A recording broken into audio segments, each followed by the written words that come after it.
Welcome to my channel. This video is for a farmhouse evergreen wreath.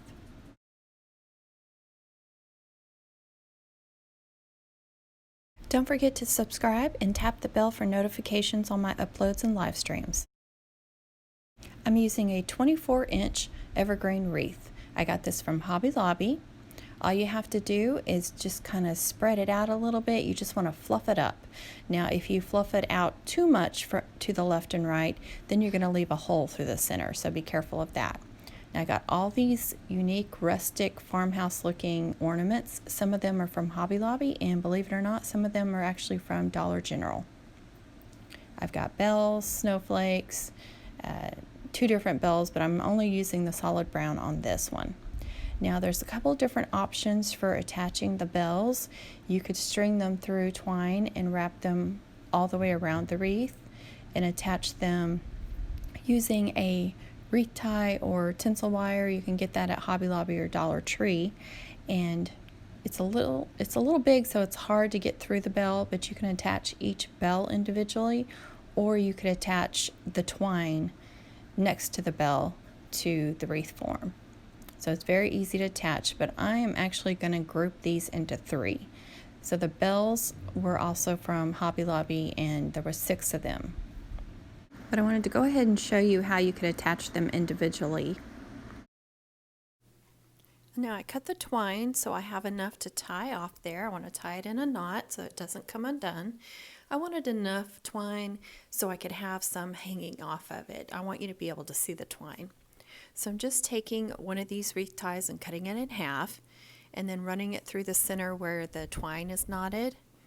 And I'm just going to twist that off and attach it to the wreath form using that wreath tie. The great thing about using these wreath ties that look like evergreen or pine, they will blend in with your evergreen wreath or your Christmas tree if you're attaching stuff to that. So you can't see them at all, so it's wonderful, except for when you got to take them off, then you can't find it. These wreath forms have 2 wires going, circular wires, and then there are wires connecting the 2. So I am attaching that to one of those wires that's going between the 2. You can attach it to any wire you want, just make sure you attach it to a wire so it won't fall off. Now I'm going to move on to the snowflakes. Before I hang it though, I'm going to add a little piece of ribbon. This ribbon is from DollarTree. It's some new ribbon they've got. It's a red and white gingham or check, whatever you want to call it. I'm simply tying a knot on the twine that's already attached to the ornament. And so it's just got 2 tails and a knot in the center. It's very simple, and cut a slant on each side to make the ribbon pretty. To attach it, it's very simple. It already has a hole at the top because it's an ornament, so I just need to cut a chenille stem in half or even in thirds. You don't need a whole lot of a hanger, or you could use a wreath tie or floral wire, whatever you've got. The hole is kind of small, so it would have been difficult to get a wreath tie through there. But you just want to twist it off a couple of times and then attach it to the wire wreath form. Now I attached a second one over by the other set of bells, and now I'm going to attach this grapevine looking ornament. It has twine and it's made from grapevine. So I just ran a chenille stem through it. You could have used the hanger to attach it to, but I kind of wanted that hanger on top. So I just ran a chenille stem through the grapevine part and then wrapping it around the wreath form. Again, a wreath tie would have been very difficult because it was tight trying to get that chenille stem in there, but whatever you want to use that, of course. Now I'm going to add some black and white buffalo check ribbon. This one came from Hobby Lobby. It's a little bit wider than the last one I used, and it does have wire in it, but again, I'm just tying a simple knotted bow. It's not really a bow because it doesn't have loops, but you can call it a little bow. It's just got a couple of tails. Adding a little bit of ribbon will help soften the look of the wreath, plus it will give it a little bit of color, which I'm not going for any bright colors or anything, but you do want to attract attention to those ornaments, so adding a little bit of ribbon will help do that. Now for these little booties, they are so cute, these little red plaid boots. and they are attached together. There's a piece of twine attaching them together. I got those at Hobby Lobby. The grapevine ornament came from Dollar General. The star or snowflakes came from Hobby Lobby, as well as the bells, if I didn't say that already. Then I will attach this hat too, that also came from Dollar General. So I have red plaid boots and black and white plaid hat. Now I'm stapling the chenille stem to that hat because it's really stiff and there's no other way to attach it.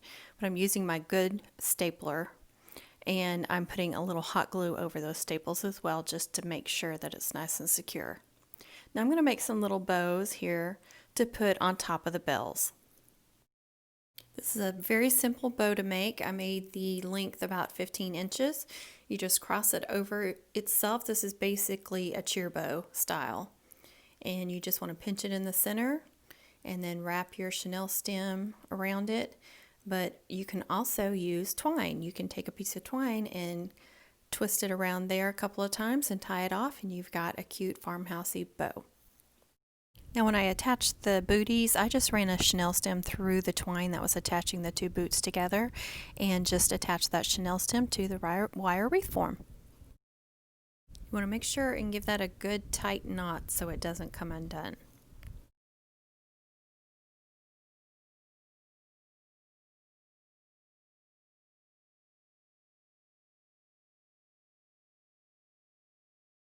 I'm just taking that excess twine, wrapping it around the center of the bell grouping and tying it into a good tight knot. I do about 3 knots on these just so they don't come off, and if you need to, you could add a little hot glue if you were afraid it was going to come undone. See what a difference that makes? Just adding a little bow like that can just make such a difference on a little grouping of bells. It draws more attention to it and softens it at the same time. Now I'm attaching the hat, so I'm just again running it through where I want it and making sure I go over the wire form so I can twist it off real good, and I'm cutting off the excess chenille stem there. When you're using these chenille stems or wreath ties, be sure to push the ends up in there where they're not sticking out. You want to kind of hide them, but the reason is because you don't want it to scratch up your door or scratch up a person. So now I'm going to make a big bow for it, and I'm measuring out my tails and loops for you. This is going to be a simple bow. It's not going to be poofy or anything. I'm going to have the loops kind of out flat so it doesn't take up a whole lot of room, but it's still going to be big and dramatic. So when I make my bows, I always make the tail first. If I want a center loop, then I start with the center loop instead of a tail. But this one is not going to have a center loop. So I measure out my tail and pinch, and then make my loop, pinch the ribbon again, and then give the ribbon a twist before you make your next loop. That way your print is always on top. So it's just constantly pinching, twisting the ribbon. And if you measure it out like this, then your loops will be all the same and it'll be nice and symmetrical. Now when you get to that last tail, you want to move it over if you want both tails, coming the same direction. So you want to move it before you tie it off. And just be sure that you tie it off in the center and you pull it really tight and give that chenille stem or whatever you're using to tie it off with really tight as possible. It'll make a better looking bow. And then once you get it tied off, you want to cut your tails and make them pretty, and you want to fluff out your loops. I cut a piece of this buffalo check ribbon, and I'm going to add this to the center. You just want to fold it over on both ends to make it smaller, and then wrap it around the center. And I cut this about 8 inches, so I'm going to have to wrap it around a couple of times. That's fine. It'll be easier to work with being longer like this. If you cut it too short, it's going to be very difficult to work with. So you want to wrap it around so the very end ends up at the back, and just make sure the end is nice and clean and it's not fraying. You can, I'm going to add hot glue there to help keep it in place and to make sure that it doesn't fray. Now my chenille stem, before I did this, I made sure that each end of my chenille stem was going east and west. That way I can still use those to wrap that on the wreath. In case you couldn't see the measurements when I made the bow, I made the tails 24 inches long and I made the loops 12 inches. The loops are not 12 inches, but the ribbon I used to make the loops is 12 inches, so the loops should be about 6 inches.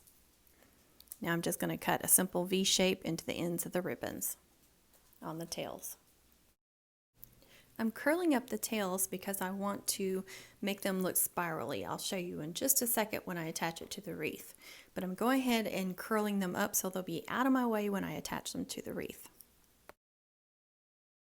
It's very simple to attach a bow. Just push it through where you want it. These wreaths are extremely easy to add things to because it's so easy to push the chenille stem through the wreath form. So again, just make sure that you're on between a wire there with your chenille stems. That way when you tie it off, it's going to stay. And you want to give it a few good twists. Twist that off and hide that chenille stem up in there. Now you want to fix your bow. So you see I'm just pulling on the loops, kind of giving them a twist if I need to. You can stick your fingers inside the loops and kind of open them up. But you see what I mean about it being more of a flat bow. So this would be a good wreath if you don't have a lot of depthness, if you have maybe a screen door or something and so you don't have a lot of room there. Now I'm just pulling on those tails and now you can see that cute little spiral that I was talking about. You can also add a hanger to your wreath if you need to, like a ribbon hanger or a twine hanger, or just add a chenille stem, or simply hang it from the wire form. Sometimes it's difficult to hang a wreath using the wire form, so that's why when I sell wreaths I usually add some form of hanger to it so they have another option. Just make sure you add that hanger on the top though. Here is the finished wreath. It was so easy. You guys can do this, I promise. I will put lots of stuff in the description, so look in there for lots of info.